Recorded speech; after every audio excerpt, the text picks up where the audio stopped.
જય સ્વામિનારાયણ. શ્રી સ્વામિનારાયણ વિદ્યાસાગર સ્કૂલના ઓનલાઈન શિક્ષણ આપ સૌ વિદ્યાર્થી મિત્રોનું હાર્દિક સ્વાગત કરું છું. વિદ્યાર્થી મિત્રો, ધોરણ 11 આર્ટ્સ સમાજશાસ્ત્ર વિષયની અંદર ખૂબ જ મહત્વનો ગણી શકાય એવો પાઠ સંસ્કૃતિ અને સામાજિકરણ. આ પાઠનો આપણે અભ્યાસ કરતા. સંસ્કૃતિના બે પ્રકાર, ભૌતિક સંસ્કૃતિ અને અભૌતિક સંસ્કૃતિ. આપણી પાસે જે કાંઈ ઘરની અંદર જે કાંઈ સિદ્ધ વસ્તુઓ છે, રાશન રસીનું જે જોવા મળે છે, ફર્નિચર હોય, ટીવી હોય, વાસણ હોય, ગાડીઓ હોય, મોટર હોય, તો આ બધાનો ભૌતિક સંસ્કૃતિમાં સમાવેશ થાય છે. જ્યારે અભૌતિક સંસ્કૃતિ, એમની અંદર આપણા વિચારો, આપણી ટેવો, આપણા મૂલ્યો એમનો સમાવેશ થાય છે. તો સંસ્કૃતિ એ જ માનવીને ટકાવી રાખે છે. એક પેઢી પોતાની અનુગામી પેઢીને જે આપે છે ને આપણે વારસો કહીએ, અને એમાં આપણને ભાષા, બોલી, રીત રિવાજ જે કાંઈ મળે છે એ આપણી સંસ્કૃતિ છે. વિશ્વની અંદર ભારત પ્રાચીન સમયથી પ્રાચીન સંસ્કૃતિ ધરાવતો દેશ છે, અને વિશ્વની શ્રેષ્ઠતમ સંસ્કૃતિ એ ભારતની સંસ્કૃતિ ગણાય છે. કેમ કે ભારત પ્રકૃતિ પૂજામાં માનનારો દેશ છે. વૃક્ષોની અંદર તુલસીની, પીપળાની, વડની આપણે પૂજા કરીએ છીએ. નદીઓની આપણે લોક માતા કહીએ છીએ. પર્વતોની પૂજા કરીએ છીએ. પ્રાણીઓની અંદર ગાયને માતાનું સ્થાન આપ્યું છે. શિવ મંદિરે જઈએ તો કોઠીઓ, કાસવો એ આપણને જોવા મળે છે. દરેક દેવી દેવતાઓ પ્રાણીઓ ઉપર સવાર થયેલા છે, જેમ કે સિંહ વાહિની, ઊંટ ભવાની. તો આમ માત્ર માનવી જ નહીં, પરંતુ વનસ્પતિ, વૃક્ષો, પ્રાણીઓ અને પથ્થરો, પર્વતો, નદીઓ, આ તમામની આપણે પૂજા કરીએ છીએ. એટલે જ ભારત પ્રકૃતિ પૂજા કરતો દેશ. સૂર્ય દેવતા, ચંદ્ર દેવતા, એમની પણ આપણે પૂજા કરીએ છીએ. તો વિદ્યાર્થી મિત્રો, એટલે ભારતની સંસ્કૃતિ એ વિશ્વની અંદર શ્રેષ્ઠ સંસ્કૃતિ ગણાય છે, કેમ કે પ્રકૃતિ પૂજા સાથે જોડાયેલી છે. ભારતીય સંસ્કૃતિની અંદર મૂલ્યો, વડીલોને માન આપવું, માતા પિતાને પગે લાગવું, શિક્ષકોને માન આપવું, એવા મૂલ્યો એ ભારતીય સંસ્કૃતિમાં રહેલા છે. એટલે ભારતીય સંસ્કૃતિ એ વિશ્વની શ્રેષ્ઠતમ સંસ્કૃતિ ગણાય છે. ધીમે ધીમે આપણે જોઈએ કે પશ્ચિમની જે સંસ્કૃતિ છે એમની અસર ભારતમાં જોવા મળે છે. યુરોપ જુદા દિવસોની જે ઉજવણી કરવામાં આવશે, જેમ કે વેલેન્ટાઇન ડે હોય, ફ્રેન્ડશિપ ડે હોય, ફાધર્સ ડે, મધર્સ ડે, તો આ ભારતીય સંસ્કૃતિ નથી. આ દિવસોની ઉજવણી ભારતીય સંસ્કૃતિમાં કરવામાં આવતી નથી, પરંતુ પશ્ચિમીકરણની અસર આજે આપણી સંસ્કૃતિ ઉપર થઈ રહી છે. તો વિદ્યાર્થી મિત્રો, એમનો આપણે અભ્યાસ કર્યો હતો. ત્યાર પછી સમાજીકરણ એટલે કે એક જૈવિક વ્યક્તિને સામાજિક વ્યક્તિ બનાવવાની જે ક્રિયા છે, એમને આપણે સમાજીકરણ કહીએ છીએ. તો સમાજીકરણ જો વ્યવસ્થિત રીતે થાય, યોગ્ય સમાજીકરણ થાય, તો સમાજ તંદુરસ્ત રહેશે. પણ જો ખામીભર્યું સમાજીકરણ થાય, તો સમાજની અંદર અપરાધીઓનું પ્રમાણ વધે છે. આ સૌ જાણીએ છીએ કે ખામીભર્યું સમાજીકરણ એ અપરાધીઓને જન્મ આપનારું છે. જન્મથી કોઈ અપરાધી હોતા નથી, પણ જ્યારે ખામીભર્યું સમાજીકરણ થાય છે, ત્યારે વ્યક્તિ અપરાધી બને છે. એટલે સમાજીકરણના જે વાહકો છે, એમાં કુટુંબ સંસ્થા, મિત્ર જૂથો, શાળા અને સંસાર માધ્યમો, આ 4 સમાજીકરણના માધ્યમો ગણાય છે. તો આપણે કુટુંબ સંસ્થાની આજે વાત કરવાની છે કે બાળકના સમાજીકરણમાં કુટુંબ કેવી ભૂમિકા ભજવે છે. વિદ્યાર્થી મિત્રો, આપ સૌ જાણો છો કે બાળકનો જન્મ પોતાના કુટુંબની અંદર થાય છે.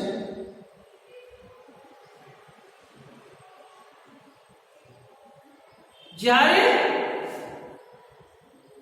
બાળક જન્મે છે, ત્યારે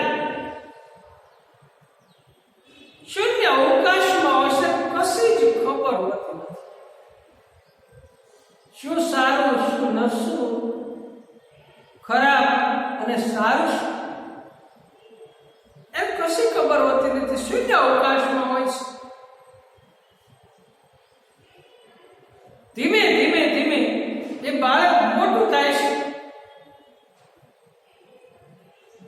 પોતાના માતા પિતા, દાદા દાદી અને કુટુંબના અન્ય સભ્યો અને જોઈને એ એમનું અનુકરણ કરે છે, બોલતા શીખે છે, ચાલતા શીખે છે. વિદ્યાર્થી મિત્રો, સમાજશાસ્ત્રીઓ એ બાળક પર પણ એમણે અભ્યાસો કર્યા.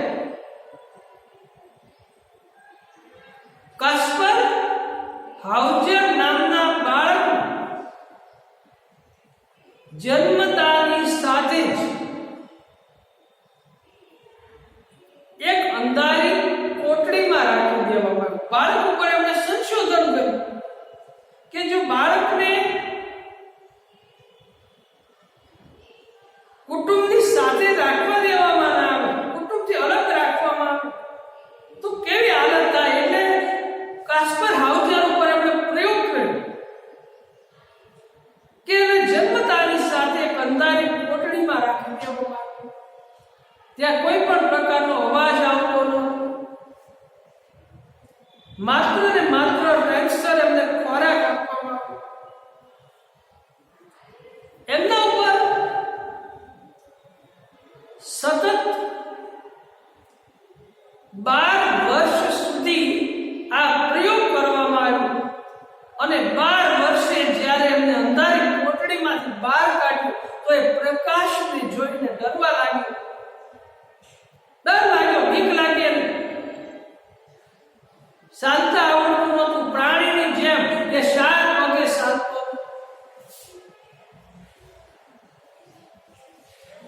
બોલતા આવડતું નહોતું. એ બોલી શકતો ન હતો, વાત સમજી શકતો ન હતો.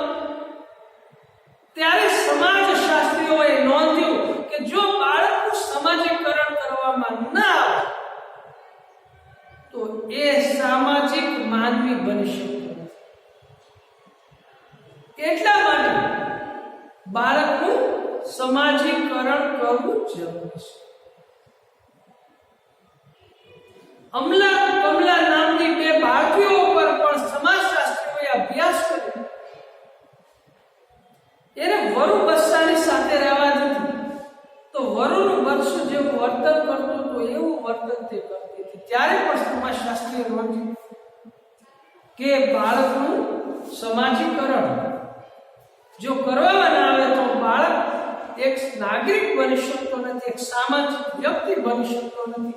અને આ સમાજીકરણ કરવાની જરૂરિયાત એમની પહેલી એજન્સી, એમનું પહેલું વાહક છે. કેમ કે કુટુંબમાં જ બાળકનો જન્મ થાય છે અને કુટુંબની ઘેરી અસર બાળક પર રહેલી હોય છે. તો વિદ્યાર્થી મિત્રો, સમાજીકરણની વાહકો એજન્સીઓમાં કુટુંબની વાત કરીએ કે વિશ્વની તમામ સંસ્કૃતિઓમાં કુટુંબ એ સામાજિકીકરણ નું પાયાનું અને અગત્યનું માધ્યમ છે. બાળક સૌ પ્રથમ કુટુંબમાં જ સંપર્કમાં આવે છે. માતા પિતા અને ભાઈ બહેનના સંબંધો દ્વારા બાળક એક જૈવિક વ્યક્તિમાંથી સામાજિક વ્યક્તિ બને છે. તો બાળક સૌપ્રથમ કુટુંબના સંપર્કમાં આવે છે. માતા પિતા અને ભાઈ બહેનના સંબંધો દ્વારા બાળક એક જૈવિક વ્યક્તિમાંથી સામાજિક વ્યક્તિ બને છે. મોટા ભાગની સંસ્કૃતિઓમાં કુટુંબમાં માતાની ભૂમિકા સામાજિકીકરણની પ્રક્રિયામાં મહત્વનો ભાગ ભજવે છે. તો વિદ્યાર્થી મિત્રો, બાળકનો જન્મ થાય ત્યારથી માતા સાથે વધારે બાળક રહે છે. ભારત જેવા પુરુષ પ્રધાન સમાજ વ્યવસ્થા ધરાવતા દેશની અંદર પિતા આર્થિક વ્યવસ્થા સાથે જોડાયેલા હોય છે ત્યારે માતાની ભૂમિકા છે ખૂબ જ મહત્વની બની જાય છે. અને જન્મથી બાળક પોતાની માતા સાથે રહેતું હોય છે એટલે માતા એ ખૂબ જ મહત્વનો ભાગ ભજવે છે. માતા કે પિતાનો પ્રેમ, વાત્સલ્ય, હૂંફ વગેરે બાળકના મનમાં સામાજિક તથા માનસિક સલામતીની ભાવના ઉત્પન્ન કરે છે, જે વ્યક્તિત્વના વિકાસમાં અગત્યની છે. કુટુંબ બાળકને તેના વર્તન માટે માર્ગદર્શન, દોરવણી તેમજ નિશ્ચિત અને સ્પષ્ટ ધોરણો પૂરા પાડે છે. તો વિદ્યાર્થી મિત્રો, બાળકને માતા પિતાનો પ્રેમ, વાત્સલ્ય અને હૂંફની જરૂરિયાત હોય છે. તેનામાં એક માનસિક સલામતી માતા પિતા દ્વારા ઉત્પન્ન થાય છે, જે એના વ્યક્તિત્વ વિકાસની અંદર ખૂબ જ મહત્વની ભૂમિકા ભજવે છે. અને સ્પષ્ટ ધોરણો કહેતા નિયમો, વ્યક્તિ જન્મતાની સાથે જુદા જુદા પ્રકારના નિયમો શીખે છે. પવિત્ર કાર્યો સાથે જોડાય છે. પાપ અને પુણ્યના જે ખ્યાલો છે, અપવિત્ર કાર્યો કરવાથી પાપ લાગે, જેમ કે ચોરી ન કરવી, લૂંટફાટ ન કરવી, એનાથી પાપ લાગે છે, એટલે એનાથી દૂર રાખવામાં આવે છે. તો કુટુંબ બાળકને તેના વર્તન માટે માર્ગદર્શન, દોરવણી તેમજ નિશ્ચિત અને સ્પષ્ટ ધોરણો તથા નિયમો પૂરા પાડશે અને તે ધોરણો નો સમજાવટ કે દબાણથી અમલ કરાવશે. તો કુટુંબ છે એ બાળકને નિયમોના પાલન માટે સમજાવટથી પણ નિયમો પડાવે છે અને પાલન થાય તેવા પ્રયત્નો કરે છે. અને સમજે નહીં તો એની પર દબાણ કરીને, આપ જાણીએ છીએ કે આપણને પણ ઘેરે ઘણી વખત માતા પિતા ખીજાતા છે, સમજાવતા છે કે આ બાબત કરવી, આ બાબત ન કરવી. અને જો તમે એ નહીં માનતા હો તો તમને એ ખીજાતા છે, વઢતા છે. તો આ રીતે દબાણથી પણ સામાજિક ધોરણોનું પાલન કરાવશે. બાળકને પોતાના ભાઈ બહેનો સાથે સમાનતાના સંબંધો કુટુંબમાંથી જ મળી રહેશે. આપણે જોઈએ કે કુટુંબની અંદર ભાઈ બહેનો, તો એમની સાથે સમાનતાના સંબંધો પણ કુટુંબમાંથી બાળકને પ્રાપ્ત થાય છે. કુટુંબ બાળકને સમાજના પાયાના મૂલ્યો, આપણે જોઈએ કે પાયાના મૂલ્યો, વડીલોને માન આપવું, માતા પિતાને પગે લાગવું, શિક્ષકોને માન આપવું, આ બધા આપણા મૂલ્યો છે. તો બાળકને કુટુંબ છે સમાજના પાયાના મૂલ્યો, ધોરણો તથા નિયમો, આ કાર્ય કરવું, આ કાર્ય ન કરવું, વર્તન વ્યવહારની રીતો શીખવે છે. બીજા સાથે કેવા પ્રકારનું વર્તન કરવું એ પણ એ બાળકને શીખવે છે. કુટુંબ તેને સમાજના લોકાચાર, પરંપરા, રૂઢિ રિવાજ વગેરેનું જ્ઞાન આપે. આપણે જોઈએ કે કુટુંબની અંદર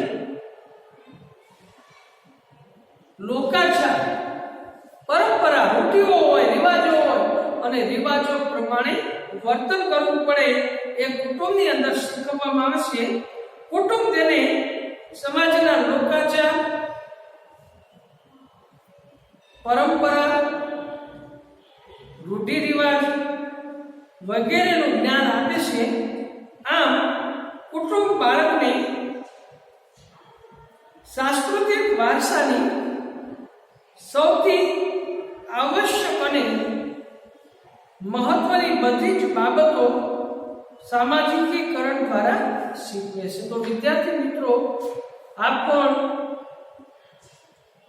આપણા કુટુંબની અંદર જે લોકાચાર, જે રૂઢિઓ, જે રિવાજો છે એનાથી માહિતગાર થયા છે.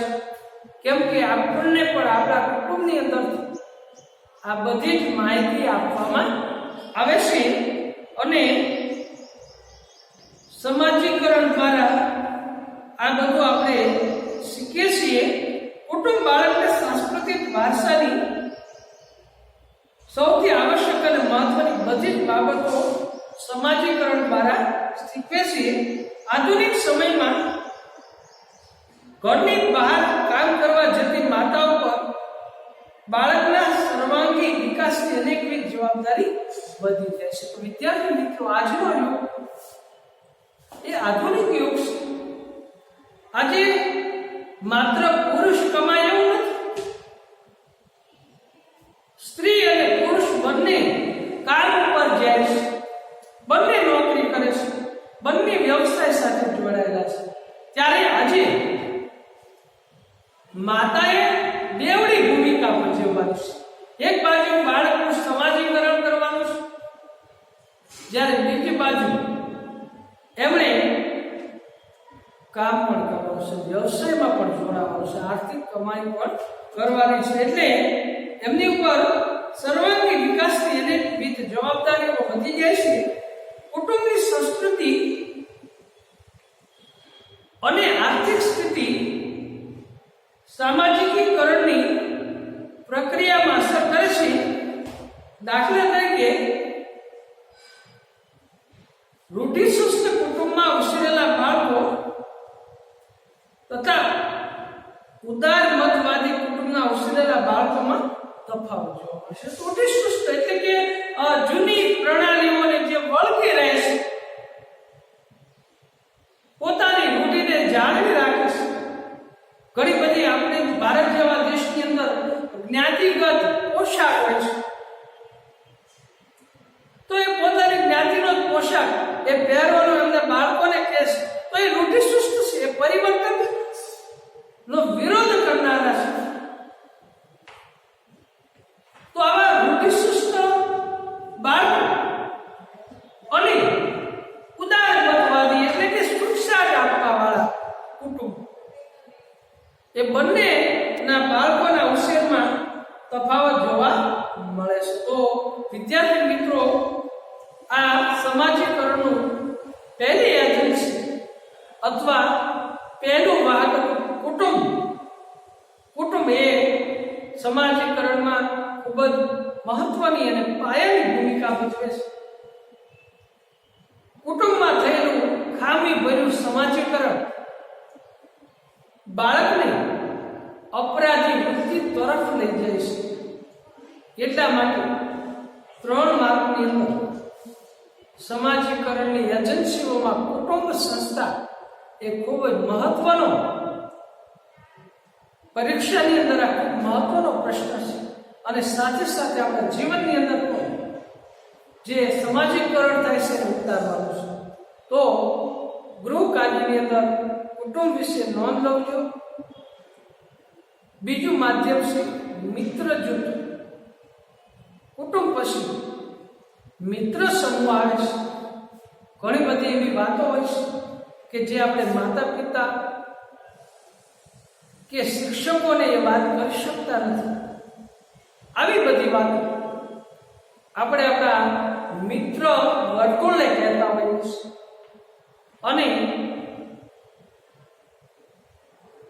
મિત્રો સારા હોય તો વ્યક્તિ છે એ સારા માર્ગ પર જાય છે, પવિત્ર કાર્યો સાથે જોડાયેલો રહેશે. પણ જો મિત્ર સારા ન હોય તો વ્યક્તિ અપવિત્ર કાર્યોથી જોડાઈને